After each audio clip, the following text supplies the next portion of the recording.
Qu'est-ce qui se passe ici? Ici, on lance la numéro 2 de la revue Chab, qui propose Lyon par ses photographes. Chab, c'est une revue particulière puisque c'est la seule où ce sont les photographes qui décident des sujets.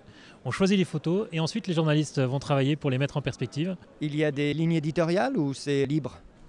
La seule ligne éditoriale, c'est de proposer Lyon par ses photographes. Donc ce n'est pas forcément des photographes qui sont lyonnais, mais en tout cas tous les travaux sont faits à Lyon, présentent un regard de la ville. Après, ça peut être très artistique, très politique, très social. Il y a beaucoup de sujets très humains aussi. Où est-ce qu'on trouve cette revue? On trouve cette revue dans pratiquement toutes les librairies de l'agglomération et ça coûte 25 €. C'est quand même un ovni, votre parution, non? C'est un ovni parce que c'est avant tout une aventure collective. C'est-à-dire que c'est la volonté de créer un média pour que les photographes puissent s'exprimer sur leur propre territoire. Une bonne partie des recettes va effectivement en revenu sur les photographes. Et après, c'est évidemment pas des projets qui sont faciles à financer, mais on est très fiers d'avoir réussi à le faire sur le numéro 1 déjà, et ça nous a permis de faire le numéro 2. C'est bien parti et je pense qu'on pourra continuer sur un numéro 3. Vous avez participé au numéro 1 de Chab. Comment ça s'est passé? Quel est le retour? Fantastique le retour. J'avais présenté un dossier sur les logements précaires et donc je photographiais les lieux d'habitation squattés. C'était des images anonymes où les personnes n'étaient pas représentées mais seulement leur habitat. Et ça a enthousiasmé l'équipe de Chab et donc à partir de ce moment-là, j'ai participé à la grande aventure. Et vous avez donc fourni les photos, un journaliste a travaillé avec vous. Comment ça s'est passé? Est-ce qu'il y a une relation avec l'écriture ou pas?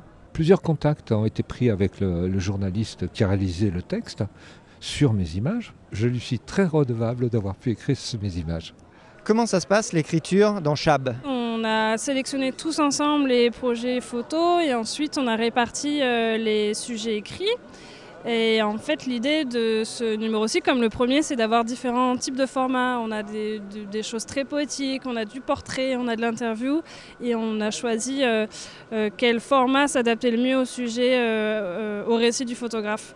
Donc comment ça se passe? Ensuite, on a un peu tous nos chouchous, des sujets qui nous tiennent à cœur, où on sent les choses. Et voilà, par exemple, j'ai signé 3 papiers très différents, mais dans lesquels je me retrouve aussi. Quelque chose de très sensible avec Sébastien Héraume, qui raconte des liens avec son clan, en fait, son clan étant sa famille recomposée, et qui raconte sans tabou comment un père vit tout ça au quotidien. Donc quelque chose de très intime, avec des portraits, des jeux sur la texture, et des portraits très puissants de sa famille. Donc il y a ses enfants et sa compagne.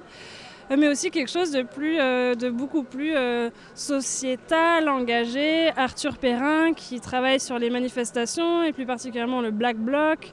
Et on va avec lui en première ligne de manif. Le journaliste écrit n'est pas sur le lieu où a été l'image.